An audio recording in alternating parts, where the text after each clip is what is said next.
Dieu. Shalom, shalom à vous qui me suivez de près, de loin, mais que Dieu vous bénisse. D'où que vous soyez en cet instant, que Dieu vous bénisse et Dieu vous fasse énormément de bien aujourd'hui. Pendant ce live où le Seigneur va bénir plus d'un, j'en suis persuadé.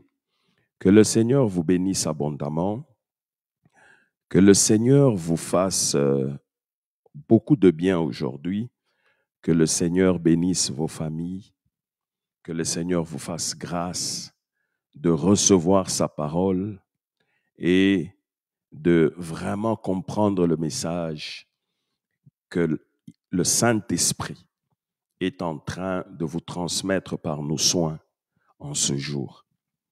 Nous sommes en train de parler de l'autel de la vie. Nous sommes encore dans l'autel de la vie. Aujourd'hui, nous abordons la 5e partie. Et on a dit l'autel de la vie, c'est la croix de Jésus-Christ. L'unique autel, là où Christ nous a donné la vie, et la vie en abondance. Là où Christ est venu nous donner la vie éternelle. Par son sang précieux qu'il a versé, là, sur l'autel de la vie. Parce qu'il n'y a pas d'autel sans sacrifice. La valeur d'un autel, c'est le sacrifice qu'on y met. Et là, le plus grand autel de tous les temps, d'éternité en éternité, c'est l'autel de la vie de Jésus-Christ. Il n'y a pas un autre autel beaucoup plus grand que la croix de Jésus-Christ. Il n'y a pas un autre autel beaucoup plus grand, beaucoup plus puissant, beaucoup plus glorieux, beaucoup plus saint que la croix de Jésus-Christ. Et il n'y a pas un autre autel qui donne la vie si ce n'est la croix de Jésus-Christ, l'autel de la vie, là où le plus grand sacrifice de tous les temps, dans tout l'univers visible et invisible, a été offert. Jésus-Christ lui-même, l'agneau de Dieu qui a été immolé pour nous donner la vie. Et aujourd'hui, je veux t'amener dans une autre dimension. C'est que l'autel de la vie de Christ, la croix de Christ, c'est la révélation de la plénitude de l'amour de Dieu pour nous. Je reprends. L'autel de la vie, qui est la croix de Jésus-Christ, est la révélation de la plénitude de l'amour de Dieu pour nous, pour toi, pour moi. Il n'y a pas un autre autel qui a révélé l'amour de Dieu.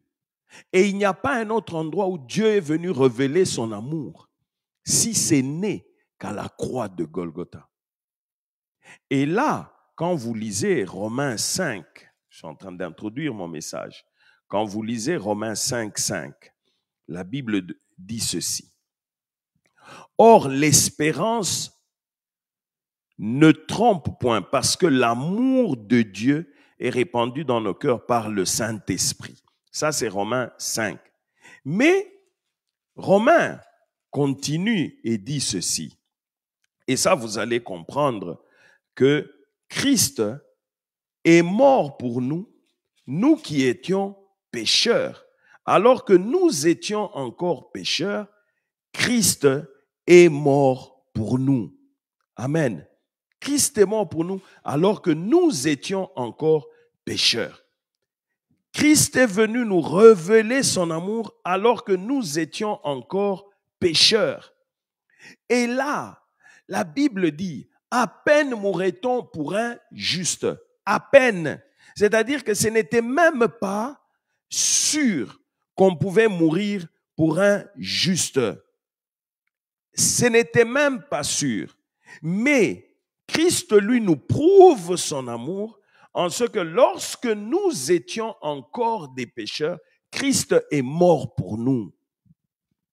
La révélation de l'amour de Jésus-Christ nous a été donnée à la croix.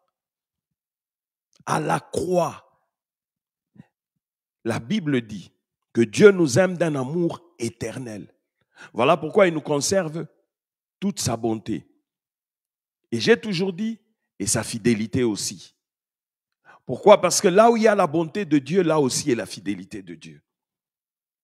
Mais cet amour-là, divin et éternel, Dieu nous le révèle à la croix, à l'autel de la vie de Jésus-Christ.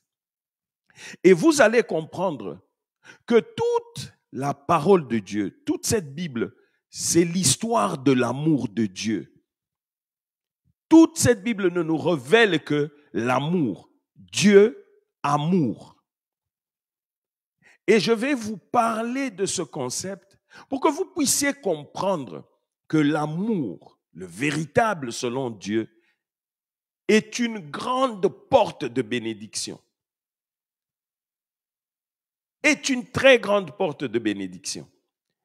Mais évidemment, quand l'amour se refroidit, les problèmes augmentent. La haine augmente. La méchanceté augmente. La cruauté augmente. Et vous verrez que parmi les signes de la fin des temps, la Bible dit clairement, l'amour du plus grand nombre se refroidira. Parce qu'il y a refroidissement de l'amour du plus grand nombre, la méchanceté s'est accrue, la haine s'est accrue, la criminalité s'est accrue, le péché a pris des proportions inqualifiables, les abominations. Il y a maintenant accroissement exponentiel du mal. L'amour du plus grand nombre s'est refroidi. Ça, c'est quelque chose qui avait déjà été prédit. Je n'invente rien. Quelque chose qui avait déjà été prédit. Quand vous allez dans Matthieu 24, vous verrez ces choses-là. Je n'entre pas dans ça parce que j'ai autre chose à dire. Mais je voudrais te parler aujourd'hui d'un point important. Et quand vous lisez d'ailleurs dans Galates, le fruit du Saint-Esprit, qui est le caractère même de notre Seigneur Jésus-Christ, à qui nous cherchons à ressembler, à qui nous devons ressembler au terminus, parce que nous devons croître jusqu'à atteindre la stature de Christ. Nous devons avancer jusqu'à ce que Christ soit formé en nous. Mais ce Christ-là à qui nous devons ressembler, nous qui avions le privilège d'avoir été créés à l'image et selon la ressemblance de Dieu, d'avoir été rachetés pour lui ressembler.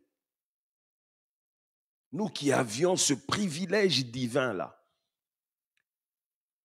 on ne pourra jamais ressembler à Christ si nous manquons la première graine du fruit du Saint-Esprit, du caractère même de Jésus-Christ. Quand vous lisez, vous verrez que la première graine du fruit du Saint-Esprit, la porte d'entrée du fruit du Saint-Esprit, c'est l'amour. L'amour. Ce n'est pas anodin. Ce n'est pas un fait du hasard. Dieu n'a pas classé ça par hasard. L'amour, c'est le centre même de la vie d'un disciple. C'est le centre même de la vie d'un chrétien. Et ça, je veux que tu saches, parce que la parole de Dieu dit ceci. En cela, le monde reconnaîtra que vous êtes mes disciples. C'est Christ qui parle. C'est Christ qui te parle à toi en cet instant. Et bien sûr qu'il me parle à moi parce que je me prêche aussi moi-même. Christ te parle, Christ t'interpelle. Il dit, le monde saura que tu es mon disciple. Le monde saura que tu es de moi. Pas quand tu vas faire des grands miracles, parce que le diable peut faire aussi des miracles. Pas quand tu vas prophétiser, parce que le diable peut aussi prophétiser. Pas quand tu vas crier, tout le monde peut crier. Pas quand tu vas t'enrichir, tout le monde peut s'enrichir, même les satanistes. Pas quand tu vas t'habiller chèrement, tout le monde peut s'habiller chèrement. Pas quand tu vas parler un bon français, tout le monde peut le faire. la Bible dit ceci. C'est Christ lui-même qui parle. L'amour révélé te parle. L'amour même te parle. L'amour qui est devenu chair te parle. Et te dit, je suis amour. Si tu veux que le monde sache que tu es mon disciple, tu dois aimer ton prochain. En d'autres termes, vous devez vous aimer.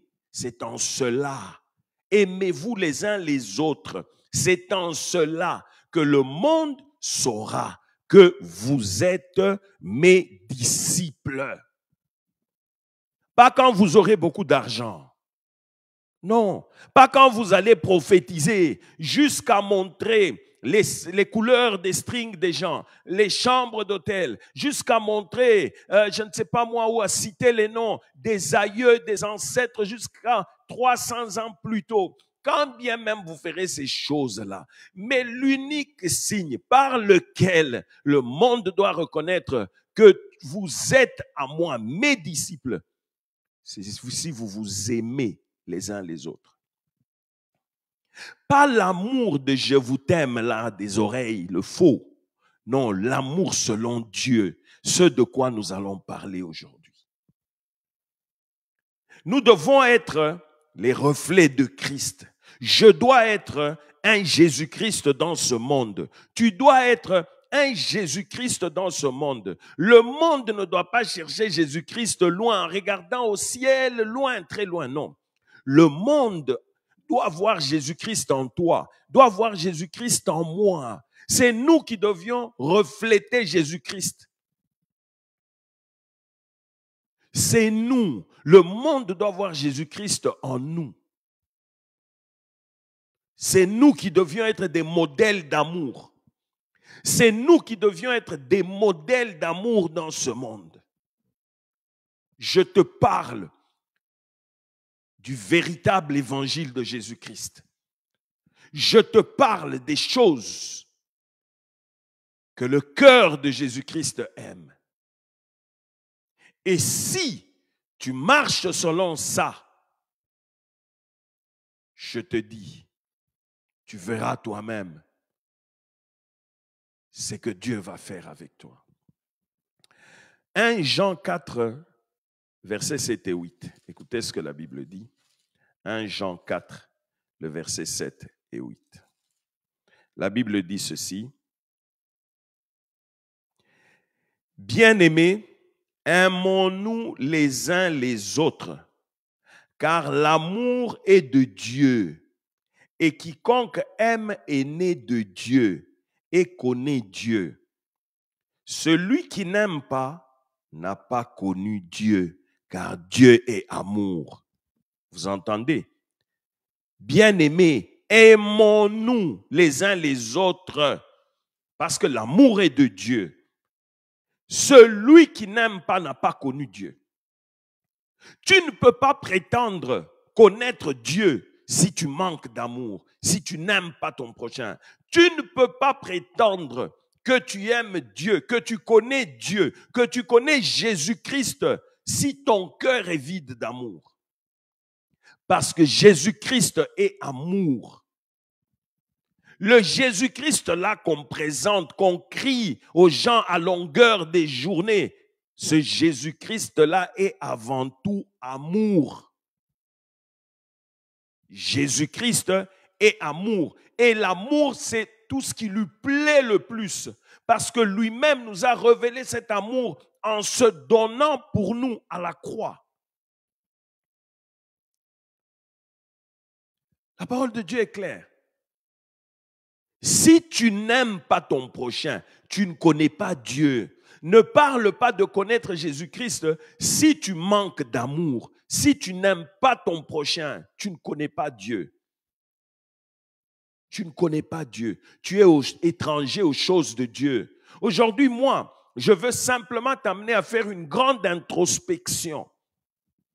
Parce que c'est bien de crier aux démons, c'est bien de crier aux puissances du mal, aux forces du mal, c'est bien de voir les sorciers partout. Mais regarde-toi toi-même. Est-ce que dans ton cœur, il y a l'amour? Parce que si tu manques l'amour, c'est trop de problèmes pour toi. Mais est-ce que dans ton cœur, il y a l'amour? Est-ce que tu aimes vraiment? Ou c'est le contraire qu'il y a dans ton cœur? Aujourd'hui, je veux t'amener face à ce miroir-là. Et tu vas voir comment le Seigneur va te briser, te forger, te bénir. Jean 15, le verset 13. Écoutez ce que la Bible dit. Jean 15, le verset 13. La Bible dit ceci. Il n'y a pas de plus grand amour que de donner sa vie pour ses amis.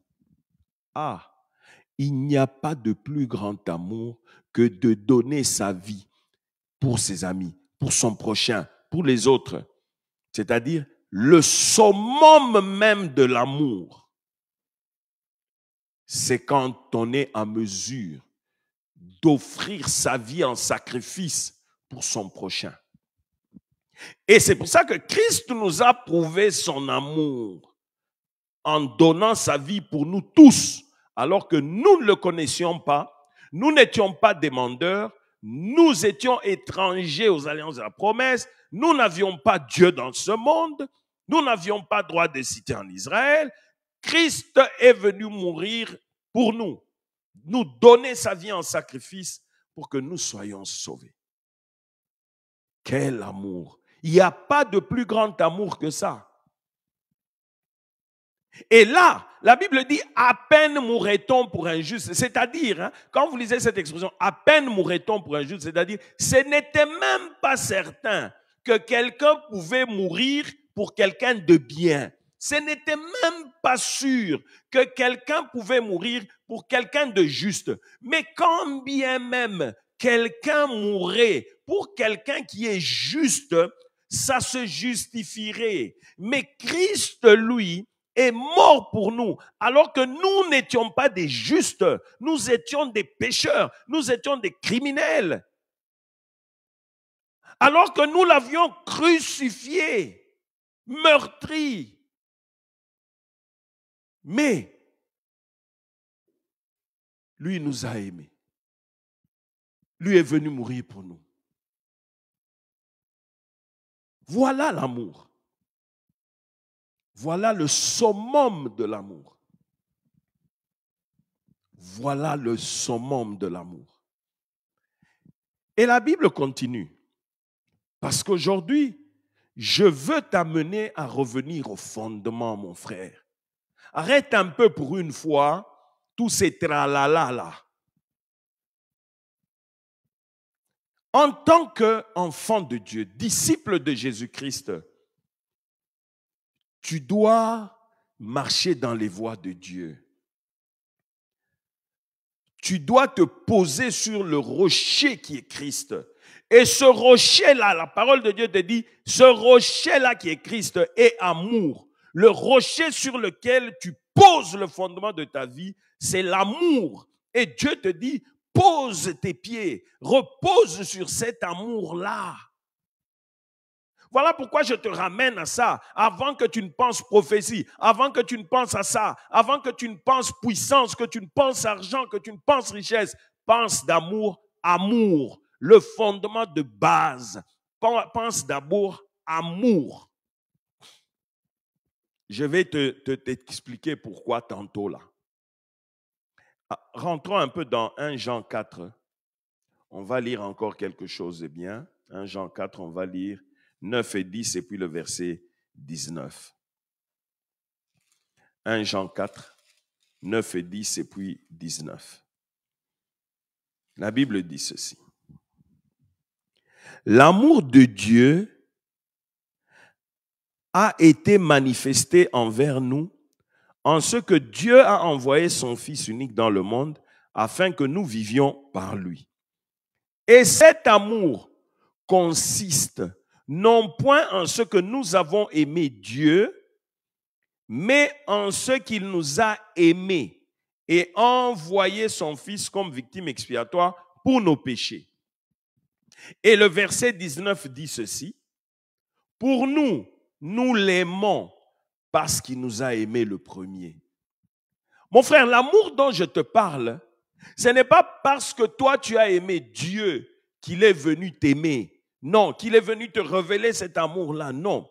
Il est venu te le révéler le premier. Il t'a aimé le premier. Il m'a aimé le premier parce qu'il est l'amour. Il est le fondement de l'amour. Il est le donneur de l'amour. Il est la révélation la plus grande de l'amour. Tu dis, Jésus-Christ est en moi. C'est l'amour qui est en toi. Jésus-Christ est amour. Jésus-Christ est amour. Et cet amour, c'est lui qui nous a aimés le premier. Ce n'est pas nous qui l'avions aimé. Nous ne l'aimons pas parce que nous l'avons aimé le premier. Non, non, nous l'aimons parce que lui nous a aimés le premier. Lui est amour. Et il nous a démontré cet amour. Il nous a prouvé cet amour. Il n'y a pas moyen qu'on n'accepte pas cet amour. Il n'y a pas moyen qu'on ne confesse pas cet amour. Parce que personne ne t'aimera comme lui t'aime. Personne ne pourra jamais mourir pour toi comme lui l'a fait. Personne. Personne. Personne, mon frère. Personne, ma soeur. Écoutez ce que Dieu dit dans Matthieu. Dans Matthieu 5, on va lire 43 à 48. Écoutez ce que Dieu dit. Là, il pousse la hardiesse très loin. Il nous amène très loin. Dieu nous amène à une autre dimension de l'amour. Parce que l'amour de Dieu est différent de l'amour que toi tu as conçu dans ce monde. Écoutez, vous avez appris qu'il a été dit, tu aimeras ton prochain et tu haïras ton ennemi. Ça, c'est ce que la loi avait dit. Christ vient, il dit, je vous rappelle, vous avez appris ça. Il est écrit, vous avez appris ça, qu'il a été dit, tu aimeras ton prochain, mais tu haïras ton ennemi. Mais moi, je vous dis, prenez ce que moi je vous dis, faites ce que moi je vous dis, ma parole qui sort de ma bouche. Voilà ce que je vous commande. Aimez vos ennemis, bénissez ceux qui vous maudissent, faites du bien à ceux qui vous haïssent et priez pour ceux qui vous maltraitent et qui vous persécutent, afin que vous soyez fils de votre Père qui est dans les cieux, car il fait lever son soleil sur les méchants, sur les bons, il fait pleuvoir sur les justes, sur les injustes. Il donne et aux bons et aux mauvais. Vous aussi, aimez vos ennemis. N'aimez pas que les gens qui vous aiment. N'aimez pas que ceux qui vous font du bien. N'aimez pas que vos frères et sœurs nés d'une même famille. N'aimez pas que les gens de votre tribu. Je vous dis, aimez vos ennemis. Poussez la hardiesse très loin. Aimez vos ennemis. Bénissez vos ennemis. Priez pour vos ennemis. Intercédez pour vos ennemis. C'est là que vous allez être les fils de votre Père. Si vous allez à ce niveau-là, vous allez à cette dimension-là de l'amour, où votre cœur vous pousse à prier pour vos ennemis, vous pousse à prier pour ceux qui vous ont fait du mal, vous pousse à intercéder pour eux. C'est là que vous devenez des fils de votre Père qui est dans le ciel. Il dit, si vous aimez ceux qui vous aiment, quelle récompense méritez-vous? Les publicains aussi n'agissent-ils pas de même? Et si vous saluez seulement vos frères, que faites-vous d'extraordinaire? Les païens aussi n'agissent-ils pas de même? Soyez donc parfaits comme votre Père céleste est parfait. Si vous ne faites du bien qu'à vos frères, si tout ce que vous pouvez considérer, ce sont vos frères nés d'un même père, d'une même mère uniquement. Ce sont vos frères de sang. Si vous ne pouvez considérer que vos frères des tribus simplement, Si vous, tout ce qu'il y a de bon, c'est pour vos frères des tribus simplement, ça se limite à ça. Et vous dites, pasteur, vous vous dites disciple de Jésus-Christ. Non, vous n'êtes pas mes disciples parce que vous n'aimez pas en réalité. Aimez tout le monde. Faites du bien à tout le monde, même à ceux que vous n'aimez pas, même à vos ennemis, même à ceux qui vous persécutent, même à ceux qui ne sont pas de votre tribu, même à ceux qui ne sont pas de votre clan, même ceux qui parlent une langue différente de la vôtre. Aimez-les. Faites-leur du bien. C'est en cela que vous êtes mes disciples. Donc, quand je lis ça, Dieu ne prend pas plaisir dans les assemblées tribales. Dieu ne prend pas plaisir dans les assemblées tribales. Non. Parce que Dieu a fait des uns des autres une seule personne, un même esprit. Nous sommes un même esprit en Christ. Il est venu abolir ces barrières-là. Il est venu les laisser tomber, manifestant son amour divin et éternel. Il est venu laisser tomber, briser, faire tomber ces barrières-là, les détruire. Les barrières tribales, il est venu les détruire pour que nous soyons unis en lui, en son esprit.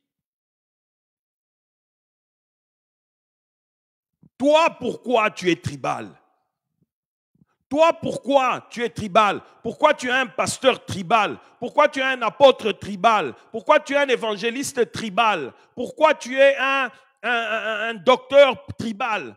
Pourquoi tu es tribal? Pourquoi tu es un prophète tribal? Dans tout ton réseau, la même tribu. Dans ton assemblée, tous les postes, c'est la même tribu. Toi, tes conseils, c'est tribal. Tout ce que tu soutiens est tribal. Pourquoi? Pourquoi tu es raciste? Pourquoi tu ne vois que les gens de ta race? Il n'y a pas l'amour dans le racisme. Il n'y a pas d'amour dans le tribalisme. Il n'y a pas d'amour dans le régionalisme. Il n'y a pas d'amour. Il n'y a pas d'amour dans ça. Ce n'est pas ça la révélation de l'amour de Christ. Il le dit ici, si vous faites ça, vous ne faites pas bien. Vous ne faites pas bien, vous n'êtes pas mes fils. Si vous êtes mes fils, vous ne pouvez pas faire de la sorte. Vous allez aimer tout le monde. Vous allez faire du bien à tout le monde. Vous allez considérer tout le monde.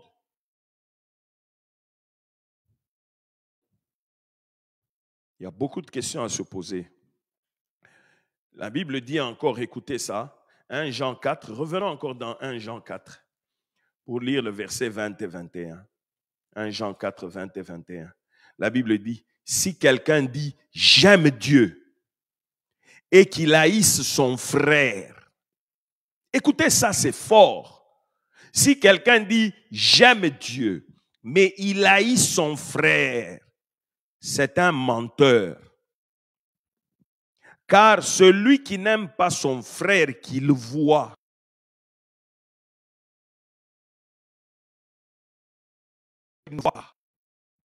de lui ce commandement, que celui qui aime Dieu aime aussi son frère. Toi qui prétends aimer Dieu, toi qui te vantes d'être le docteur des disciples, toi qui te vantes d'être l'enseignant des enfants de Dieu, toi qui te vantes d'être le plus charismatique, toi qui te vantes d'avoir les yeux qui voient même 400 ans en arrière. Le voyant de Jésus-Christ. Toi qui te vantes d'être celui qui a les plus grandes révélations qui soient. Mais tu n'aimes pas ton prochain que tu vois. Tu n'aimes pas ton prochain que tu vois. Tu n'aimes pas ton collègue pasteur que tu vois. Tu n'aimes pas ton collègue ministre de Dieu que tu vois. Toi qui te vantes d'être ce que tu es. Mais tu n'aimes pas ton prochain que tu vois. Comment peux-tu prétendre aimer Dieu que tu ne vois pas? Dieu dit, Si tu n'aimes pas ton prochain, donc tu ne l'aimes pas. Si tu veux dire que tu aimes Dieu, aime aussi ton prochain. Parce que si tu n'aimes pas ton prochain, tu es un menteur. Tu mens. Or, si tu mens, Dieu dit tu n'es pas son enfant. Parce que le père du mensonge, c'est le diable. C'est-à-dire que tu es le fils du diable. Voilà pourquoi tu mens. Tu es le fils du diable. Voilà pourquoi il n'y a pas d'amour en toi. Parce que le diable n'a pas d'amour en lui. Le diable est étranger à tout ce qui est amour. Il est étranger à tout ce qui est miséricorde. Et donc, tu ne peux pas prétendre être fils de Dieu, être serviteur de Dieu, être disciple de Dieu, être ministre de Jésus-Christ si tu n'aimes pas ton prochain. Dieu dit, vous les reconnaîtrez par leurs fruits. Quand tu croises un chrétien qui n'aime pas son prochain, et pose-toi des questions. Pose-toi des questions. Et je vais vous faire voir l'amour de Dieu, comment il est complexe. Et tu vas te poser les véritables questions. Est-ce que j'aime réellement mon prochain? Est-ce que j'aime en vérité mon prochain? Tu vas te poser ces questions-là, mon frère, ma sœur. Tu vas te poser ces questions-là. Et aujourd'hui, reviens sur le droit chemin. On va lire 1 Corinthiens 13, parce que dans 1 Corinthiens 13, on va voir ce que l'amour de Dieu est, ce que l'amour est selon Dieu. 1 Corinthiens 13,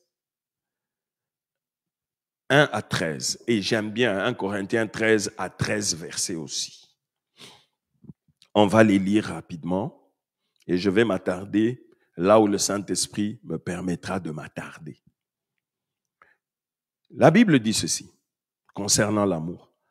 Quand je parlerai les langues des hommes et des anges, si je n'ai pas la charité, si je n'ai pas l'amour, je suis un airain qui résonne ou une cymbale qui retentit. Quand bien même je vais parler les langues les plus extraordinaires qui soient, quand bien même si je me mets à parler en langue ici, les hommes pensent que c'est un ange qui parle. La Bible dit, quand bien même je parlerai toutes les langues des hommes sur cette terre des humains, quand bien même j'aurai la faculté de parler les langues de tous les peuples qui sont sur cette terre des humains, quand bien même j'ajouterai à cela la capacité de parler la langue d'un ange ou des anges ou même de tous les anges, des langues angéliques, si je manque l'amour, je suis comme un tonneau vide qui fait du bruit. C'est du bruit que je produis. C'est zéro. Il n'y a rien. C'est du bruit. Parce que le manque d'amour annule tout. Quand bien même je ferai une démonstration d'un parler en langue qu'aucun chrétien n'a déjà parlé, mais si au fond de moi je manque l'amour, c'est zéro. C'est du bruit que je suis en train de faire.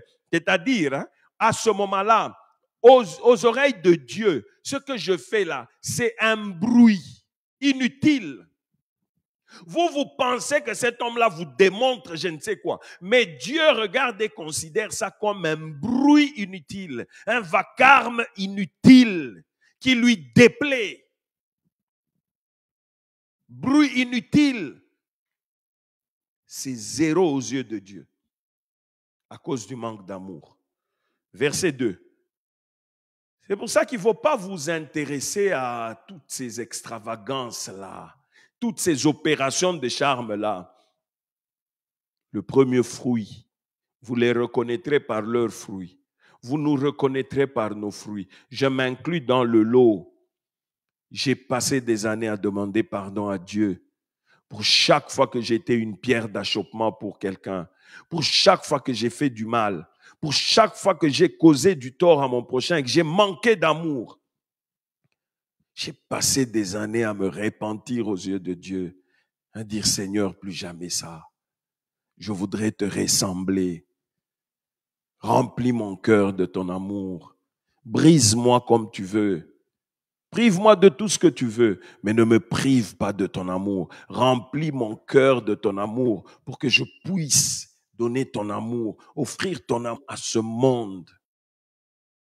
Dans ce monde, le plus important, c'est que mon cœur déborde de l'amour de Dieu, que j'ai à donner de l'amour de Dieu. C'est le plus important. Même si je ne fais pas tomber les gens, même si je ne peux pas prophétiser, mais je veux être un réservoir d'amour pour mon prochain. C'est ça, la chrétienté. C'est pour ça que Christ est mort à la croix. 2. Quand j'aurai le don de la prophétie, la science de tous les mystères et toute la connaissance, quand j'aurai même toute la foi jusqu'à transporter les montagnes, si je n'ai pas l'amour, je ne suis rien. Je ne suis rien. Je suis prophète de l'Éternel. Oui, mon frère, je t'encourage. C'est ta grâce. Mais est-ce qu'il y a l'amour en toi? Moi, j'ai un don de foi. Oui. Déplace les montagnes. Opère des miracles. Mais est-ce qu'il y a l'amour en toi? Est-ce qu'en toi, il y a l'amour? Sinon, zéro. Et quand je distribuerai tous mes biens pour la nourriture des pauvres, quand je livrerai même mon corps pour être brûlé, si je n'ai pas la charité, cela ne me sert de rien. Quand bien même je peux donner à manger aux gens, je peux nourrir les affamés, les démunis, je peux aller tout donner jusqu'à toute ma fortune. Mais si au fond de moi, il n'y a pas d'amour, tout ce que je fais là est réduit à zéro, annulé complètement par le manque d'amour. Verset 4. La charité a. Maintenant, on commence à nous dire, qu'est-ce que l'amour selon Dieu? Et vous verrez qu'ici, l'amour définit le reste du fruit du Saint-Esprit. Le reste des graines du fruit du Saint-Esprit, c'est défini par l'amour. Voilà pourquoi l'amour vient en premier, pour définir tous les autres. Lisez, la charité ou l'amour est patient. L'amour est patiente. Patient. Sorry. Patient. Patient. Et vous verrez que la patience, c'est une graine du fruit du Saint-Esprit. Une des 9 graines. La patience. L'amour est patient. Toi, là, est-ce que tu es patient? Un impatient, c'est quelqu'un qui manque d'amour. Ce n'est pas moi qui le dis, c'est la parole de Dieu. Mais je te parle à toi qui es impatient par nature. Il n'y a pas d'amour en toi. Crie à Dieu pour qu'il forge en toi la patience. Et elle est pleine de bonté. Encore une autre graine du fruit du Saint-Esprit. L'amour est plein de bonté. L'amour n'agit pas avec méchanceté. L'amour vient avec la bonté. Alors tu vois quelqu'un, tu dis, cet homme est bon. Cet homme est bon. Il est plein de bonté. Il est naturellement bon. Parce que l'amour est plein de bonté. Là où il y a l'amour, il y a la patience. Là où il y a l'amour, il y a la bonté. L'amour n'est point envieux. Mon frère, la Bible dit ceci. Écoute-moi. Dans le monde, il n'y a que 3 choses. La convoitise des yeux, la convoitise de la chair, l'orgueil de la vie. Vous verrez que le problème lié à l'envie, à la convoitise, constitue 66% des problèmes qu'il y a sur la terre. 66% des choses qui déplaisent à Dieu, des péchés, proviennent de l'envie, de la convoitise. L'amour ne convoite pas. L'amour n'envie pas, que ce soit l'envie par les yeux ou l'envie par la chair. L'amour ne convoite pas. Or, 66% de tous les maux sur cette terre des hommes sont attribués à la convoitise, à l'envie. Et on dit l'amour n'envie pas, l'amour ne convoite pas, l'amour se contente de ce qu'on a, l'amour se contente de sa grâce, de ce que Dieu a donné. L'amour n'envie pas son prochain. Et les plus gros problèmes, quand tu vois quelqu'un envier, il manque d'amour. Et vous verrez que l'envie fait naître les meurtres, fait naître les calomnies, fait naître la médisance, fait naître la méchanceté, le vol, la cupidité, la prostitution et tout. L'envie là que tu vois fait naître beaucoup de mal. L'envie va t'amener à l'homosexualité. L'envie va t'amener au lesbianisme. L'envie va t'amener à l'adultère. L'envie va t'amener à la bestialité. L'envie va t'amener à des choses terriblement mauvaises. L'envie. Donc, quand il y a envie, il n'y a pas amour dans ça. Quand tu vois quelqu'un convoiter, dis-toi simplement, il manque d'amour.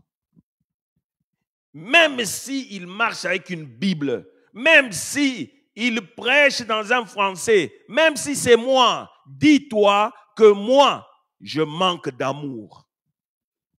Voilà pourquoi Dieu dit qu'on ne doit pas convoiter, on doit fuir de très loin la convoitise des yeux, la convoitise de la chair.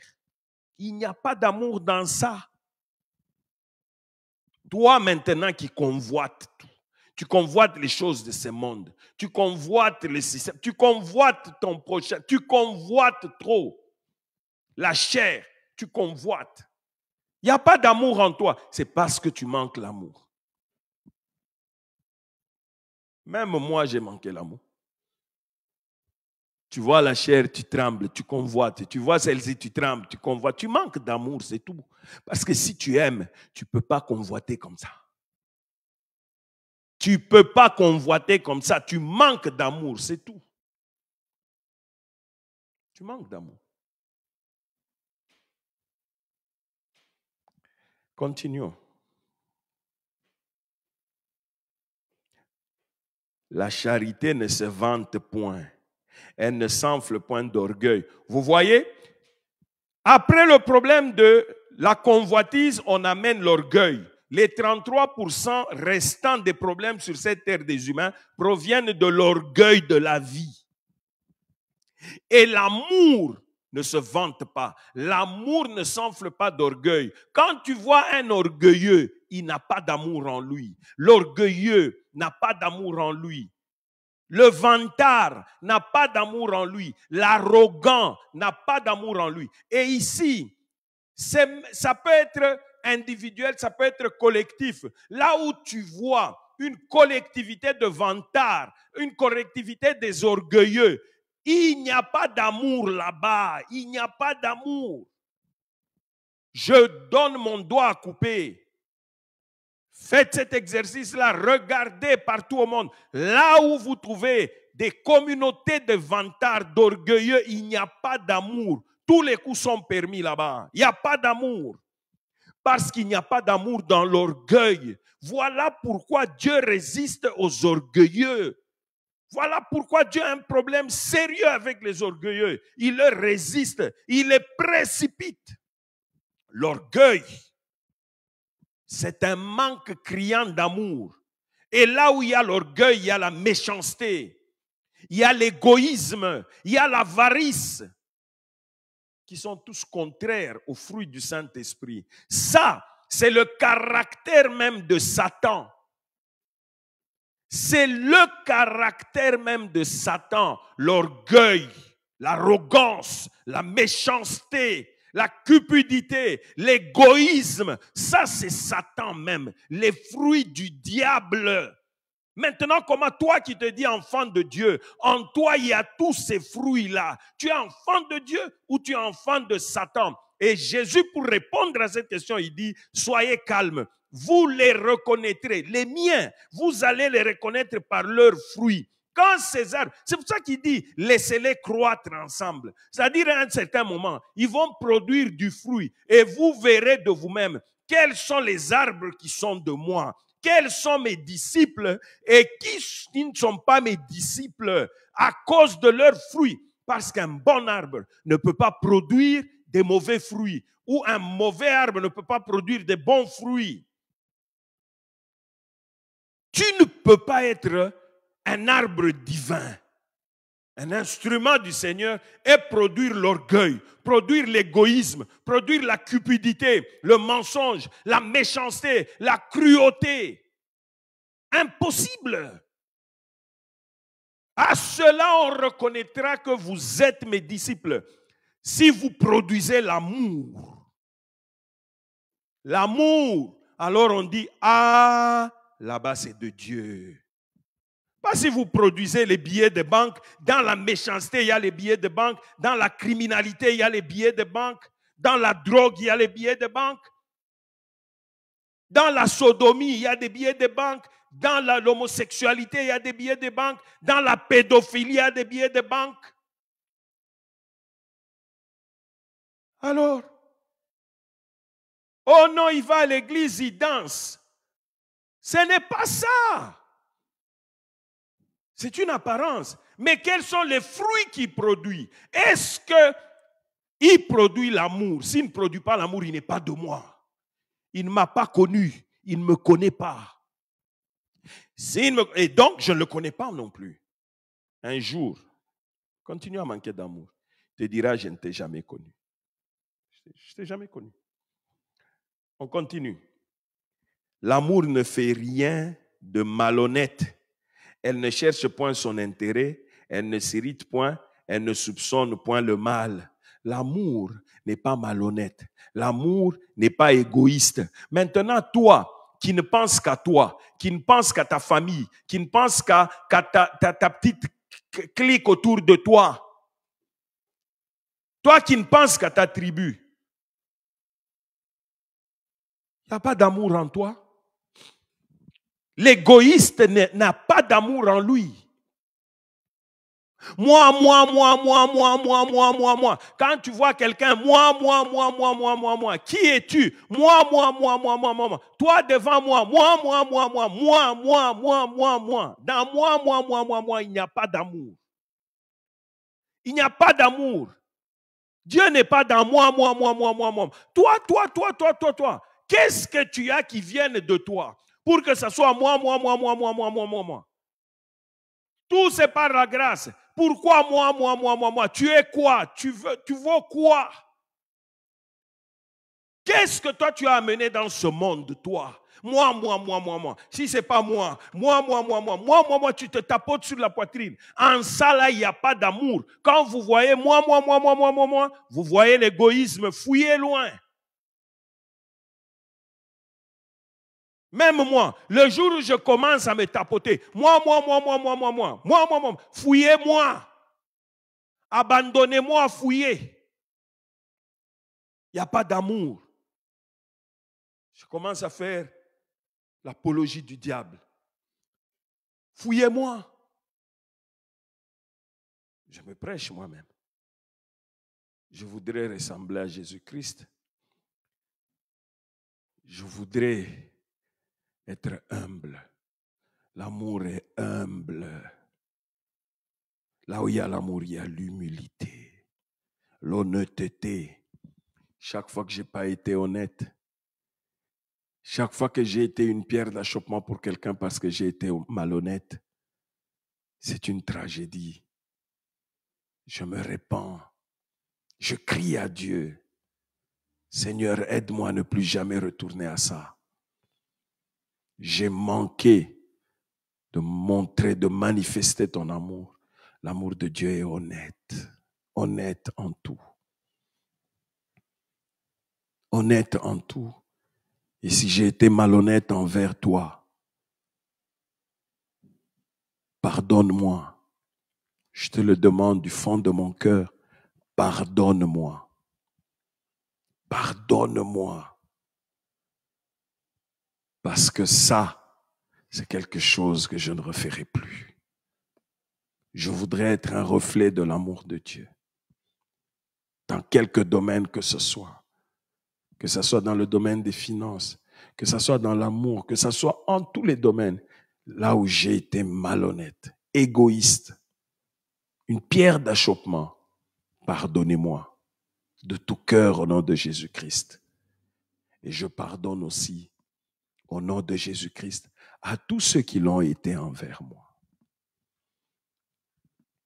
Parce que là où il y a l'amour, il y a le pardon. Le pardon, c'est le sceau de l'amour. On continue. L'amour ne se réjouit point de l'injustice, mais elle se réjouit de la vérité. Mon frère, toi qui prends plaisir à défendre les injustes, il y a injustice, mais toi, tu défends. Pourquoi tu défends? Parce que c'est ton ami. Pourquoi tu défends? Parce que c'est quelqu'un de ta tribu. Pourquoi tu défends? Parce que c'est ton frère de ta famille. Tu vois bien que c'est un injuste. Tu vois bien que c'est un voleur. Tu vois bien que ce qu'il fait est mauvais, mais tu défends. Tu prends plaisir à ça. Il n'y a pas d'amour. L'amour de Dieu ne tolère pas ça. Parce que l'injustice marche avec le mensonge. L'amour de Dieu marche dans la justice et la vérité. Là où il y a la justice, il y a la vérité. L'amour de Dieu rétablit la vérité. L'amour de Dieu prend plaisir pour la vérité, pour la justice, mon frère. Comment peux-tu rester calme? Comment peux-tu rester passif? Comment peux-tu prendre plaisir? Comment peux-tu bouffer l'argent des gens qui sont injustes, qui maltraitent, qui tuent, qui pillent, qui font souffrir des multitudes? Comment peux-tu, toi, te réjouir avec ces gens-là? Comment peux-tu défendre ces gens-là? L'amour de Dieu ne peut pas. L'amour de Dieu ne prend pas plaisir à ça. Même si c'est mon propre frère de sang, je dois dire non à ça. Je ne peux pas défendre. Pourquoi? Parce que l'amour de Dieu est en moi. Mais toi, pourquoi tu prends plaisir à ça? Il n'y a pas d'amour en toi. L'amour excuse tout. L'amour croit tout.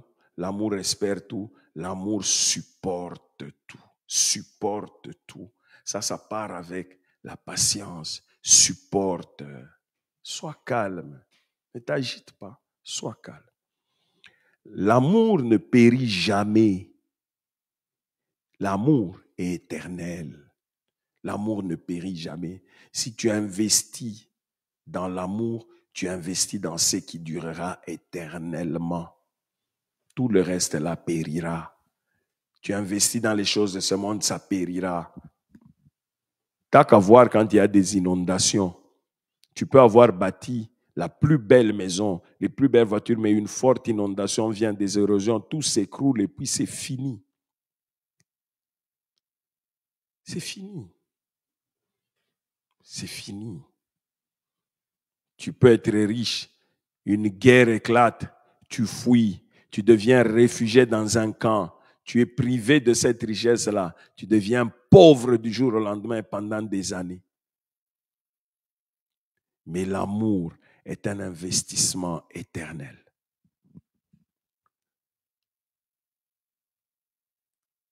Et la Bible dit, les prophéties prendront fin. Attention à toi là qui ne te fie qu'aux prophéties, ça prendra fin un jour.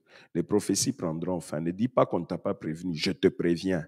Les langues cesseront un jour, la connaissance disparaîtra. Alors ne sois pas émerveillé par ces choses-là. Sois émerveillé par l'amour. Car nous connaissons en partie et nous prophétisons en partie. Mais quand ce qui est parfait sera venu, ce qui est partiel disparaîtra. Lorsque j'étais un enfant, je parlais comme un enfant, je pensais comme un enfant, je raisonnais comme un enfant. Lorsque je suis devenu homme, j'ai fait disparaître ce qui était de l'enfant. Écoutez maintenant. Aujourd'hui, nous voyons au moyen d'un miroir d'une manière obscure. Mais lorsque nous verrons face à face, obscur, mais alors nous verrons face à face. Aujourd'hui, je connais en partie, mais alors je connaîtrai comme j'ai été connu. Écoutez la conclusion de ce chapitre. Maintenant donc, ces trois choses demeurent. La foi, l'espérance et l'amour. Mais la plus grande de ces choses, c'est l'amour. La plus grande de ces choses, c'est l'amour. L'amour, c'est le point de départ. L'amour, c'est le terminus. L'amour, c'est le commencement. L'amour, c'est la fin de toute chose. L'amour, c'est l'alpha. L'amour, c'est l'oméga. L'amour, c'est le plus grand. C'est le summum de tout. L'amour. Écoutez ce que Matthieu 22 dit et nous allons prier. Matthieu 22. Matthieu 22. Seigneur, merci pour ta parole. Matthieu 22, on va lire de 34 à 40. Écoutez ce que la parole de Dieu dit. Écoute, ce que je te dis là, je te donne la plus grande clé pour accéder aux bénédictions, pour vivre Christ pleinement. La plus grande clé qui soit. C'est ce que je te donne. Parce que toi, tu aimes seulement quand on vient te dire, voici les clés pour être riche. Voici les clés pour être prospère. Voici. Non, je te donne la clé, l'unique clé là, pour toucher le cœur de Dieu. Je te dis. Matthieu 22.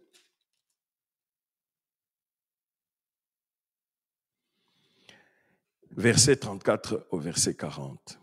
Les pharisiens ayant appris qu'il avait réduit au silence les Sadducéens se rassemblèrent. Et l'un d'eux, docteur de la loi, lui fit cette question pour l'éprouver. Maître, quel est le plus grand commandement de la loi? Maître, quel est le plus grand commandement de la loi? Il voulait l'éprouver. Alors écoutez la réponse de Jésus. Jésus lui répondit, tu aimeras le Seigneur ton Dieu de tout ton cœur, de toute ton âme et de toute ta pensée. C'est le premier et le plus grand commandement. Parce qu'il voulait d'abord revenir à ce qui est écrit dans la loi. Quand vous lisez dans le Deutéronome, vous trouvez ça. Tu aimeras ton Dieu de tout ton cœur, de toute ta force. Tu aimeras ton Dieu de tout ton être, de toutes tes pensées. Tu aimeras ton Dieu d'abord. Ah, là les pharisiens disent, ouf. Il dit c'est le plus grand commandement. Le premier et le plus grand. Mais écoutez la suite. Cette suite m'étonne toujours. Et c'est même le fondement de toute cette parole de Dieu. Il dit ceci. Et voici le second. Il ne s'arrête pas au second. Il ajoute qui lui est semblable. Voici le second commandement qui est semblable au premier. Voici le second commandement qui est comme le premier. C'est-à-dire, entre le second et le premier, c'est pareil. Ça doit être pareil. Ça doit marcher de pair.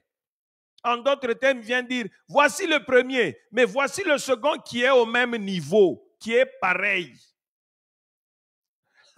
Les pharisiens étaient bouche bée. Il ajoute, il dit, tu aimeras ton prochain comme toi-même. Tu aimeras ton prochain comme toi-même. Il dit, de ces deux commandements dépend toute la loi et les prophètes. C'est le fondement de base, l'amour. Tu aimeras ton Dieu de tout ton être, mais tu aimeras ton prochain comme toi-même. C'est-à-dire ceci, c'est un triangle, moi j'ai toujours dit, c'est un triangle équilatéral. Un triangle, c'est une figure qui a trois côtés. Mais ici, c'est un triangle qui a trois côtés égaux et donc trois angles égaux. Oh non, non, non, non, non, non, non, non, non. Trois côtés égaux. Qu'est-ce que je raconte? Sorry. Qui a trois côtés égaux. Le premier, c'est Dieu. Le deuxième, c'est ton prochain. Le troisième, c'est toi. Si tu veux, le premier coin, le premier, c'est Dieu au-dessus. Une des bases, c'est ton prochain. Une des bases, c'est toi. Trois angles. Dieu, toi, ton prochain. Équilatéral, la même chose. Alors il dit ceci. Tu aimeras ton Dieu de toute ta force, mais tu aimeras ton prochain comme tu t'aimes. Or, tu t'aimes de toute ta force, c'est-à-dire tu aimeras ton prochain comme tu aimes ton Dieu.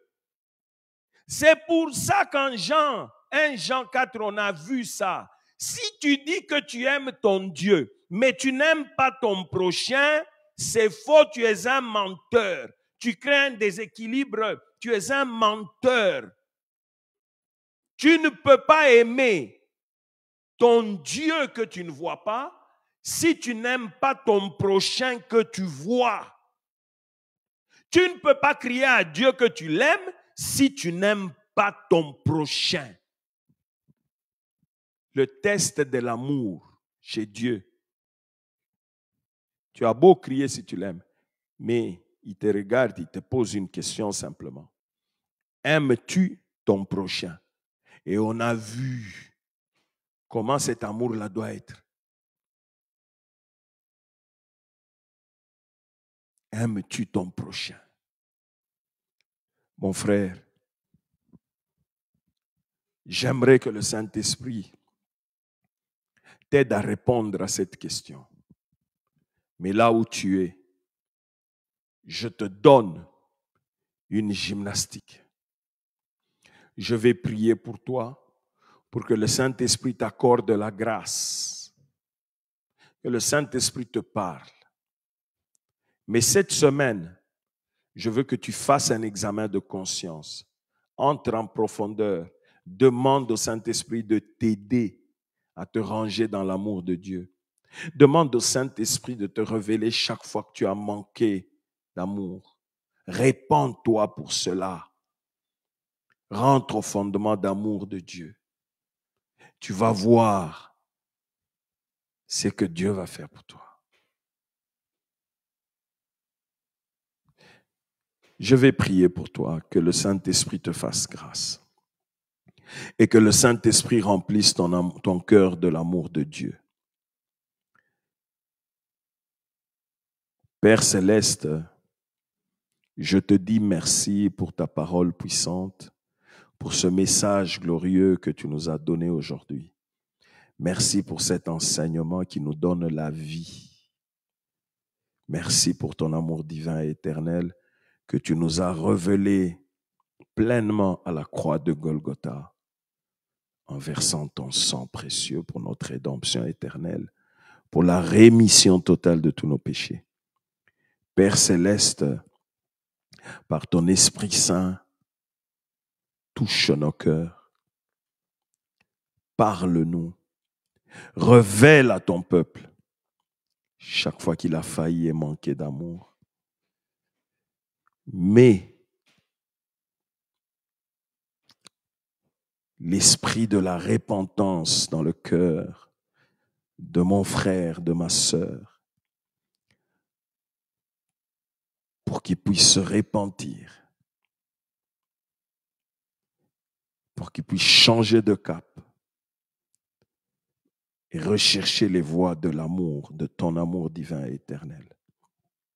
Cher Saint-Esprit, c'est toi et uniquement toi qui remplis nos cœurs de l'amour de Jésus-Christ.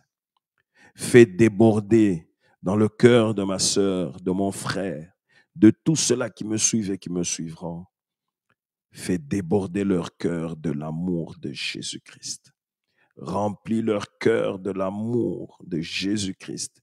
Fais-le déborder, Seigneur, pour que tes enfants soient non seulement des véritables réservoirs de ton amour, mais des véritables transmetteurs, donneurs de ton amour, des véritables reflets de ton amour dans ce monde plein de méchanceté. L'amour du plus grand nombre s'est refroidi. Seigneur, rallume la flamme de l'amour dans ce monde, dans les cœurs de tes enfants. Que nous soyons des véritables modèles d'amour, que nous puissions produire l'amour dans ce monde en crise. Ce monde a besoin d'amour. Nous voulons te ressembler, toi qui es amour. Nous voulons te ressembler, toi qui es amour. Accorde cette grâce à tes enfants qui me suivent et qui me suivront. Seigneur, je bénis leur vie, je bénis leur maison, je bénis leur santé, je bénis les œuvres de leurs mains, je bénis leur semaine, je bénis tout ce qu'ils entreprennent au nom puissant et glorieux de Jésus-Christ. Seigneur, utilise-les puissamment comme des véritables donneurs d'amour dans ce monde en crise. Recevez l'amour de Dieu. Au nom de Jésus-Christ, soyez bénis. Amen. Mon frère, que Dieu te bénisse. Je suis arrivé au terme de ce service, mais je voudrais te demander de joindre tes efforts aux miens. Nous cherchons à payer quelque part le deposit dans une salle pour que nous puissions commencer à travailler dans une salle pour le ministère. Nous voulons que tu puisses nous aider dans cet effort-là. L'œuvre de Dieu, c'est l'œuvre de tout le monde. Si tu es béni par ces messages que le Saint-Esprit nous donne pour toi, si le Saint-Esprit te touche parce que c'est lui qui crée le bon vouloir et le faire dans le cœur des hommes, je prie qu'il puisse te toucher, te parler, pour que tu puisses participer à cette œuvre, que tu puisses bénir le ministère. Sur ton écran défilent toutes les voies par lesquelles tu peux nous bénir, mais si tu as besoin des coordonnées Western Union ou MoneyGram, tu peux nous envoyer un texto au numéro qu'il y a là-bas et nous allons te communiquer ces coordonnées-là, comme ça tu peux participer. Nous avons besoin de toi pour cette œuvre. Mais tu peux faire une offrande d'action de grâce à Dieu. Si cela t'est mis à cœur, bien sûr, on ne t'oblige pas, mais tu peux le faire. Fais une offrande d'action de grâce à Dieu. Tu peux tout aussi bien te décider de nous bénir en tant que serviteur de Dieu. Dieu prend plaisir en ce genre de choses. Dieu prend plaisir en ta libéralité. D'ailleurs, la parole de Dieu dit que celui à qui l'on enseigne la parole fasse part de tous ses biens à celui qui l'enseigne. Prends plaisir à bénir aussi les serviteurs de Dieu. Prends plaisir à bénir, à faire du bien à ceux qui te parlent du Seigneur. Prends plaisir à les bénir. Dieu aime ça. Ce n'est pas qu'on recherche ce que tu vas donner, mais c'est le fruit qui en découle que nous recherchons. parce que Dieu est capable de te donner au-delà de toute espérance. Donne d'un cœur joyeux. Donne quelque chose de bien, d'un cœur joyeux. Tu dis, je vais bénir l'homme de Dieu parce qu'il m'a béni par ce message. Dieu aime ça. Bénis le travail que nous faisons. Dieu aime ça. Dans ta libéralité. Que Dieu te bénisse. Au nom de Jésus-Christ. Amen.